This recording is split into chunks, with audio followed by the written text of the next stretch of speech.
자, 오늘 우리 하나님 주시는 말씀 같이 보겠습니다. 오늘은 이사야 6장 1절에서 8절까지 말씀입니다. 이사야 6장 1절에서 8절까지 말씀, 저와 여러분 한 절씩 교독하도록 하겠습니다. 제가 1절 말씀 읽겠습니다. 우시야 왕이 죽던 해에 내가 본즉 주께서 높이 들린 보좌에 앉으셨는데 그의 옷자락은 성전에 가득하였고, 2절 서랍들이 모시고 섰는데 각기 6날개가 있어 그 둘로는 자기의 얼굴을 가리었고 그 둘로는 자기의 발을 가리었고 그 둘로는 날며 서로 불러 이르되 거룩하다 거룩하다 거룩하다 만군의 여호와여, 그의 영광이 온 땅에 충만하도다 하더라. 이같이 화답하는 자의 소리로 말미암아 문지방의 터가 요동하며 성전의 연기가 충만한지라. 그때 내가 말하되 화로다 나여 망하게 되었도다. 나는 입술이 부정한 사람이요 나는 입술이 부정한 백성 중에 거주하면서 만군의 여호와이신 하나님을 배웠음이로다 하였더라.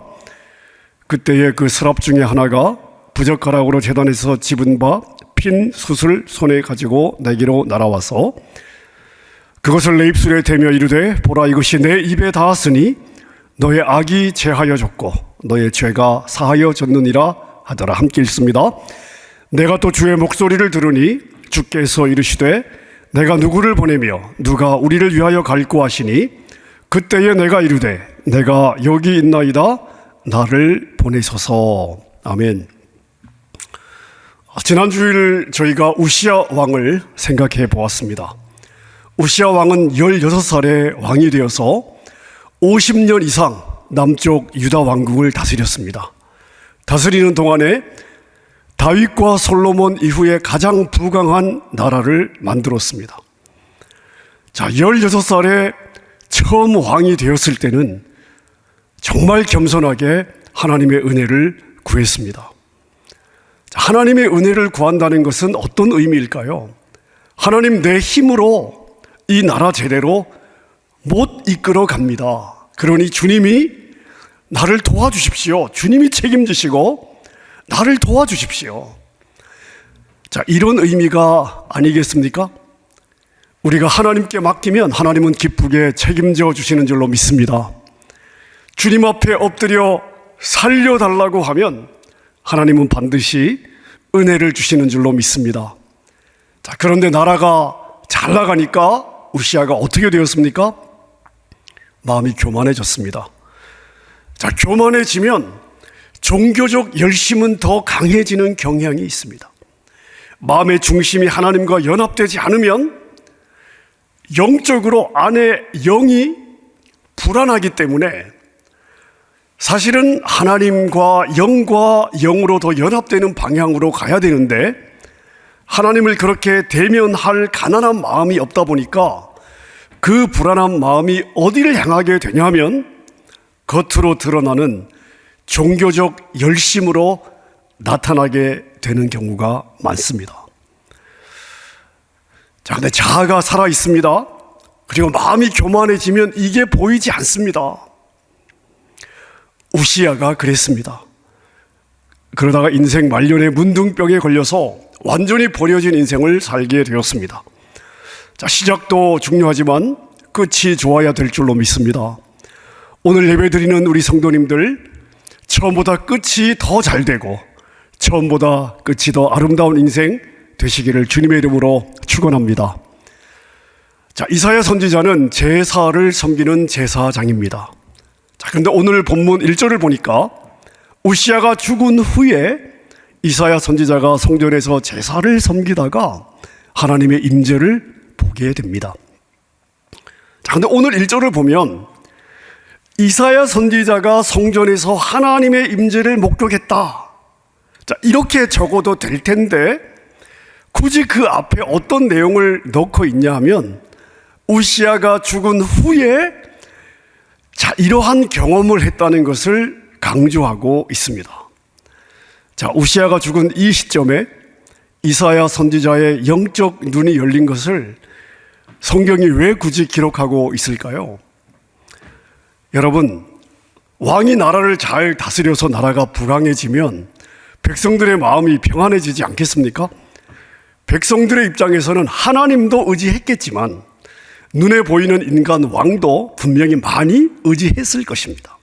자, 그런데 나라를 평안하게 이끌었던 위대한 왕이 죽었습니다. 자, 그럼 백성들의 마음에 어떤 마음이 들겠습니까? 이제 나라는 어떻게 될까?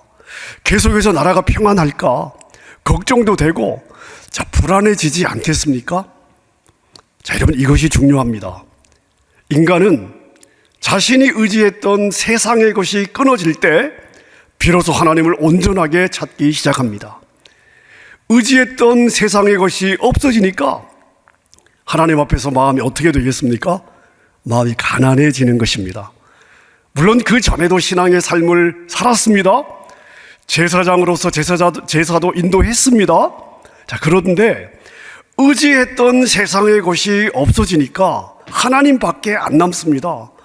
자, 하나님을 더 온전하게 의지하게 되는 거죠.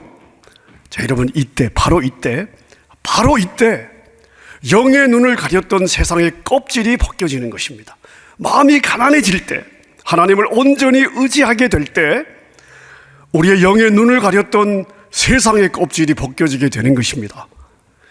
이사야의 마음이 가난해져서 하나님을 진정 의지할 때 하나님이 임재하시고 이사야의 영의 눈을 열어주신 줄로 믿습니다. 자, 근데 이사야의 눈이 열렸을 때 무엇을 보았습니까?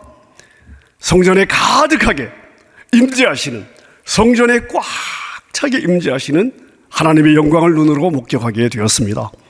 6 날개를 가진 천사들이 하나님의 보좌 앞에서 날면서 외치는 광경을 보게 된 것입니다.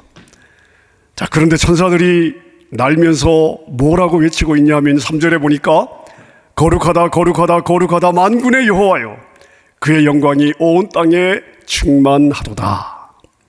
자, 이렇게 외치고 있습니다. 거룩하다 거룩하다 거룩하다. 자, 성경을 보면 한 단어가 이렇게 3번 반복이 되는 경우가 그렇게 많지 않습니다. 요한계시록 8장 13절에 보니까 천사가 이 땅을 향해서 심판을 선고할 때 이렇게 선고하고 있습니다.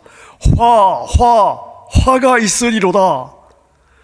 자, 이렇게 화를 3번이나 반복하는 이유가 뭐냐 하면요, 지금까지의 심판도 혹독했지만 이제부터 임하게 될 심판은 상상을 초월한 그런 가장 혹독한 심판이 될 것이다 하는 그러한 의미를 담고 있습니다. 자, 그런데 오늘 이사야 이 구절에서는 하나님의 성품이 거룩하다 거룩하다 거룩하다 이렇게 3번 연속 외쳐지고 있는데, 하나님의 성품이 이렇게 3번이나 반복되어 기록된 것은 이 이사야 6장 3절이 유일합니다.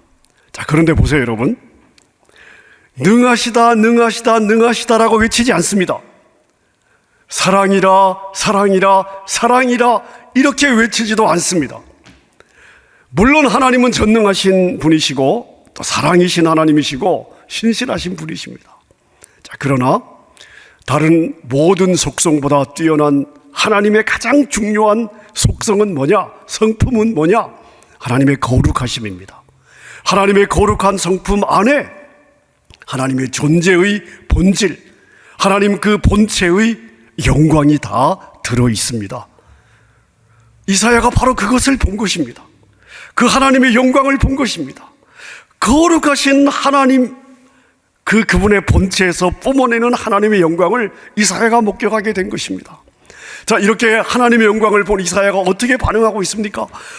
와, 하나님이네. 와, 하나님이다. 여러분, 이렇게 반응하고 있지 않습니다.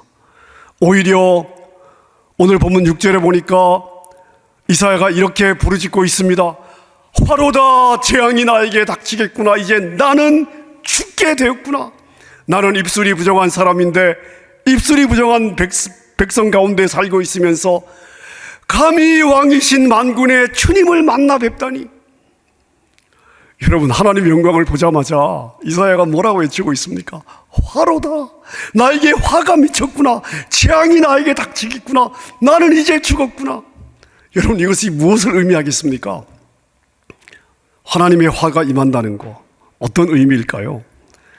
자, 내가 감당할 수 없는 하나님의 심판이 나에게 임할 것이라는 것입니다.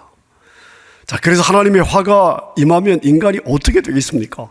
하나님의 화가 나에게 임하면 여러분, 나는 어떻게 되겠습니까? 이사야의 표현대로 야, 나는 망했구나, 나는 곧 죽겠구나, 하나님의 화가 임하다니 내 자신의 존재는 이제 산산조각이 나겠구나, 그냥 그렇게 다가오게 된 것입니다. 탄식하는 거죠. 여러분, 한번 생각해 보십시오. 이사야가 제사장입니다.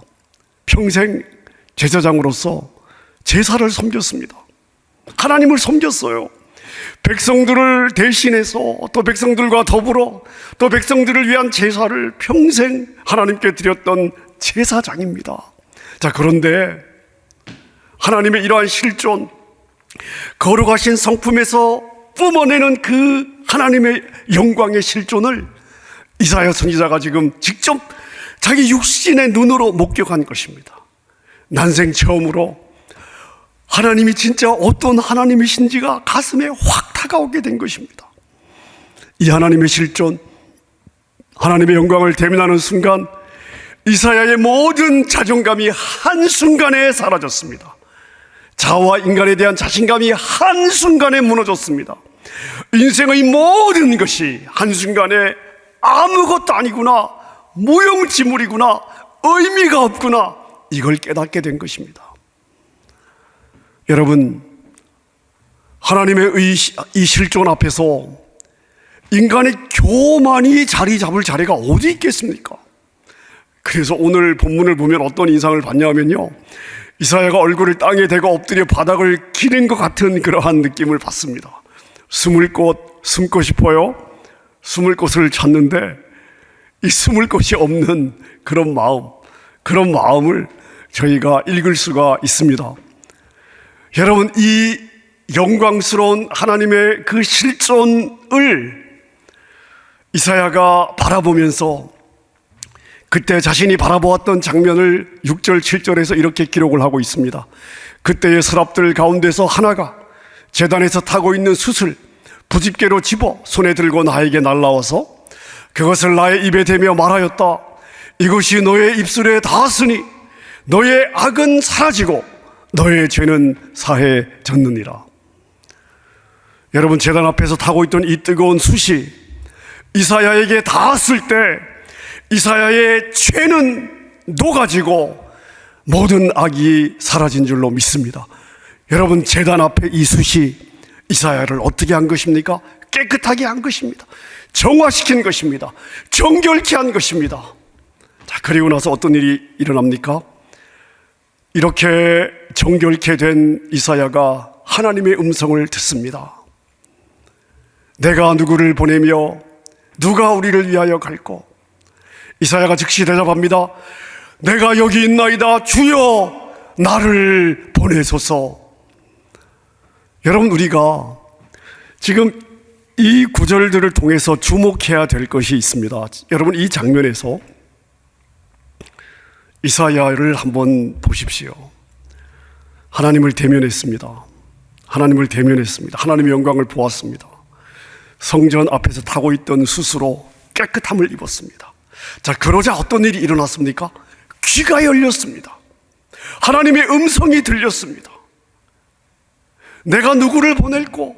누가 우리를 위하여 갈꼬? 그리고 이러한 하나님의 부르심의 음성을 듣자마자 이사야의 마음에 하나님의 부르심에 순종하고 싶은 거룩한 열망이 불처럼 타올랐습니다. 주여 내가 여기 있나이다. 나를 보내소서. 사랑하는 여러분, 이것이 바로 하나님의 영광을 대면하고 하나님의 음성을 들은 성도에게서 나오는 마땅한 반응이요, 그리고 순종의 결단인 줄로 믿으시기를 바랍니다. 여러분, 우리가 여러 주 동안 라오디게아 교회에게 주신 말씀을 살펴보았습니다. 라오디게아 교회로 다시 한번 돌아가 보십시다. 예수님께서 라오디게아 교회를 진단하고 처방전을 주신 다음에 뭐라고 말씀하셨습니까? 그러므로 내가 열심을 내라, 회개하라, 말씀을 주셨습니다. 여러분, 이것이 라오디게아 교회에게만 주시는 말씀입니까? 아닙니다. 여러분, 이 말씀이야말로, 이 주님의 음성이야말로 저와 여러분들이 들어야 할 음성인 줄로 믿습니다. 자, 여러분, 그렇다면 우리는 이렇게 기록된 하나님의 말씀을 들으면서 우리가 이 음성을 들은 후에 어떻게 반응을 해야 되겠습니까? 두 가지 반응이 있습니다. 내가 듣고 순종할 것이냐, 아니면 더 마음을 완고하게 하고 튕겨나갈 것이냐, 주시는 책망을 달게 받을 것이냐, 아니면 이스라엘 백성들처럼 귀를 닫고 어리석은 자가 될 것인가. 자, 두 가지 선택이 우리 앞에 놓여 있습니다. 사랑하는 여러분, 주님의 책망을 단 마음으로 받고 순종할 수 있는 마음이 있으시기를 바랍니다. 여러분, 이것이 마땅히 저와 여러분들의 반응이 되어야 될 줄로 믿습니다. 지금 이사야의 경우를 보십시오. 깨끗함을 입었을 때 주님의 음성을 듣게 되었습니다. 주님의 음성을 들었을 때, 그 부르심의 음성을 들었을 때, 그 부르심에 순종하고 싶은, 그것을 전하고자 하는 강한 열정이 마음에서 불타올랐습니다. 예수님께서 처방전과 책망하시고 회개하라고 권면하신 후에 요한계시록 3장 20절에 보니까 뭐라고 말씀하고 있습니까? 볼지어다 내가 문 밖에 서서 두드리노니 누구든지 내 음성을 듣고 문을 열면 내가 그에게로 들어가 그와 더불어 먹고 그는 나와 더불어 먹으리라. 여러분, 주님의 음성을 들었을 때 우리가 우리 마음의 문을 열어야 되는 것입니다. 주님이 말씀하시는데 졸고 있어서는 안 되는 것입니다. 주님이 말씀하시는데 다른 데를 보면 안 되는 것입니다. 딴청을 피우면 안 되는 것입니다. 여러분, 이 시간 우리 모두가 말씀으로 우리 자신을 깨끗하게 하고 주님의 음성 들을 수 있기를 바랍니다. 성경은 계속해서 우리에게 이 마음이 얼마나 중요한지를 도전하고 있습니다. 누가복음 12장 말씀 같이 한번 읽어보고 싶은데요, 12장 35절부터 37절까지 우리 한 음성으로 함께 읽겠습니다. 허리에 띠를 띠고 등불을 켜고 서 있으라. 너희는 마치 그 주인이 혼인집에서 돌아와 문을 두드리면 곧 열어주려고 기다리는 사람과 같이 되라. 주인이 와서 깨어있는 것을 보면 그 종들은 복이 있으리로다. 내가 진실로 너희에게 이르노니 주인이 띠를 띠고 그 종들을 자리에 앉히고 나와 수종 들리라. 아멘. 여러분, 주인이 밖에 나갔다가 언제 돌아올지 모릅니다. 자, 그런데 종은 주인이 언제 돌아와도 주인이 문을 두드리기만 하면 열어줄 준비가 되어 있어야 됩니다. 예수님이 바로 그것을 이야기하고 있는 것입니다. 주인이 혼인집에서 돌아와 문을 두드릴 때 열어주려고 기다리는 사람과 같이 준비되라는 것입니다. 주인이 와서 그렇게 깨어있는 것을 보면 그 종은 복이 있으리로다. 여러분, 얼마나 분명한 메시지입니까? 우리 주님이 언제 오셔도 우리는 그 주님의 길을 예비하는 그러한 준비가 항상 되어 있어야 될 것입니다. 주님의 오실 그것을, 주님의 길을 예비하며 준비되어 있는 것을 보면 그 종들은 복이 있으리로다. 여러분, 이것이 오늘 저와 여러분들을 향한 주님의 음성이요 사랑의 권면인 줄로 믿습니다. 우리가 잘 아는 구약의 예레미야 선지자는 이런 마음으로 살았던 하나님의 종입니다. 예레미야 15장 16절에 보니까 만군의 하나님 여호와여, 내가 주의 말씀을 얻어먹었사오니 주의 말씀은 나에게 기쁨과 내 마음의 즐거움입니다. 예레미야 선지자에게는 하나님이 그의 기쁨이었습니다. 말씀이 그의 기쁨이었고 말씀이 그의 양식이었습니다. 그 양식을 즐겨 먹었고 그 양식을 먹을 때 예레미야의 마음에 주님을 향한 불같은 열정이 일어났습니다. 20장 8절 9절 같이 한번 읽겠습니다. 함께 읽습니다. 내가 말할 때마다 외치며 파멸과 멸망을 선포하므로 여호와의 말씀으로 말미암아 내가 종일토록 치욕과 모욕거리가 됨이니라. 내가 다시는 여호와를 선포하지 아니하며 그의 이름으로 말하지 아니하리라 하면 나의 마음이 불붙는 것 같아서 골수에 사무치니 답답하여 견딜 수 없나이다. 내가 입을 다물고 싶습니다. 입을 열 때마다 세상에서 손가락질을 받습니다. 치욕과 모욕거리가 됩니다. 입을 다물고 싶습니다. 자, 그런데요, 내가 입을 다물려고 할 때마다 나의 마음이 불붙는 것 같아서 뼈에 사무쳐서 답답해서 견딜 수 없어서 말하지 않으면 안 되게끔 되는 것입니다. 사랑하는 여러분, 이것이 하나님의 영광을 맛본 하나님의 사람들의 마음인 줄로 믿습니다. 하나님의 영광을 향한 통제할 수 없는 열정, 이것이 바로 하나님의 사람들의 특징입니다. 여러분, 세례 요한을 한번 기억해 보십시오. 세례 요한은 제사장의 집안에서 태어났습니다. 사실 정상적으로 자랐다면 다른 제사장의 아들들과 함께 예루살렘에서 훈련받고 지도자가 되어야 할 그런 사람이었습니다. 하지만 그는 말씀에 갈급했습니다. 하나님 그분에 대해서 너무 배가 고팠습니다. 그래서 그는 광야로 들어가 주님께 집중합니다. 세상에 온갖 좋아 보이는 것이 많았지만 속지 않았습니다. 마음을 주지 않았습니다. 종교적인 위선에 속지 않았습니다. 자신에게 주어진 편하고 좋은 길, 넓은 길을 버리고 그는 좁은 길 광야로 들어갔습니다.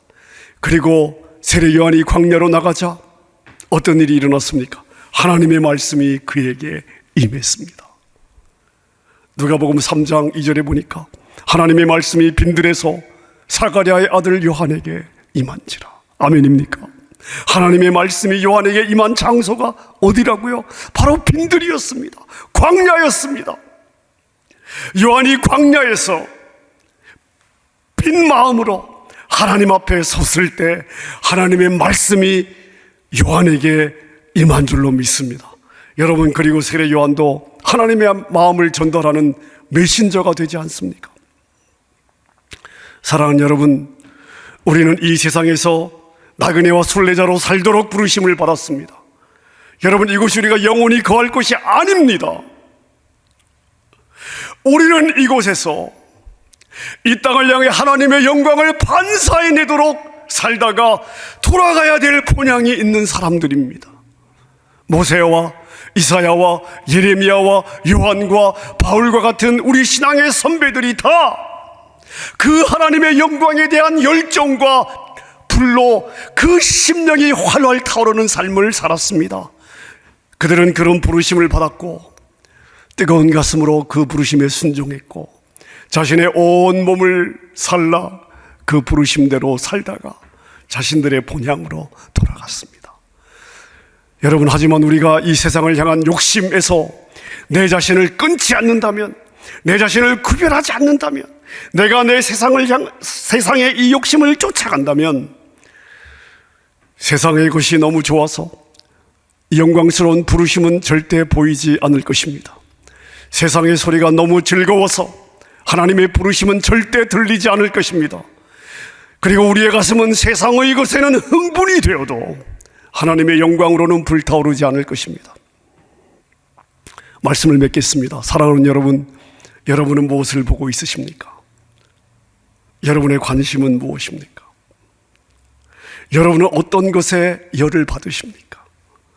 하나님의 이름이 더럽힘을 당하고 하나님의 공의가 짓밟히고 여기에는 아무런 마음에 열이 받지 않다가 경제적으로 작은 손해가 나면 못 견딜 정도로 혈기를 부리지는 않으십니까? 하나님은 여러분의 마음에 어느 정도나 자리 잡고 있으십니까? 바쁜 세상 먹고 사는 일에만 매달리다가 공예배 자리에 앉아야만 나의 주인이 하나님이시구나, 내가 하나님의 자녀이구나 겨우 떠올리면서 살지는 않으십니까? 이러한 발버둥도 물론 귀한 일이겠으나 여러분, 우리 더 한 걸음 나아가야 될 줄로 믿습니다. 이번 한 주간 고난주간입니다. 고난주간이 무엇입니까? 예수님이 나의 죄 때문에 수치와 모욕과 고난을 당하셨습니다. 왜 예수님이 이런 수모를 당하고 죽으셔야만 했습니까? 우리를 위하여 하늘의 문을 열기 위해서가 아닙니까? 우리로 죄의 권세에서 노예로 살지 마라, 너에게 주어진 하늘복을 누려라. 여러분, 이것을 위함이 아닙니까? 우리가 십자가를 은혜로 받아들인다면 예수님이 우리에게 주고자 한 것들을 누리고 살아야 마땅하지 않겠습니까? 여러분, 그게 십자가의 은혜를 보답하는 우리의 마땅한 자세가 아니겠습니까? 사랑하는 여러분, 주님을 이 한 주간 사모하십시다. 더 갈망하십시다. 주님이 주실 복이 아니라 주님 바로 그분을 갈망하십시다. 그럼 그분이 우리를 깨끗하게 해주실 것입니다. 말씀을 통해 우리의 영에 참 만족을 주실 것입니다. 하나님의 영광을 보여주실 것입니다. 하나님의 음성을 듣게 해주실 것입니다. 그리고 우리 가슴은 주님을 향한 사랑의 마음으로 불타오르게 될 것입니다. 비록 우리의 발은 이 땅을 밟고 있습니다마는 여러분의 눈은 변함없이 천상의 보좌에 앉아 계신 그 예수 그리스도 영광의 주님을 바라보고, 그리고 이 땅을 향해서는 그 보좌의 영광, 어린 양 예수 그리스도의 영광을 반사해내는 그런 영광스러운 자녀들의 삶을 살아낼 수 있기를 우리 주님의 이름으로 축원합니다.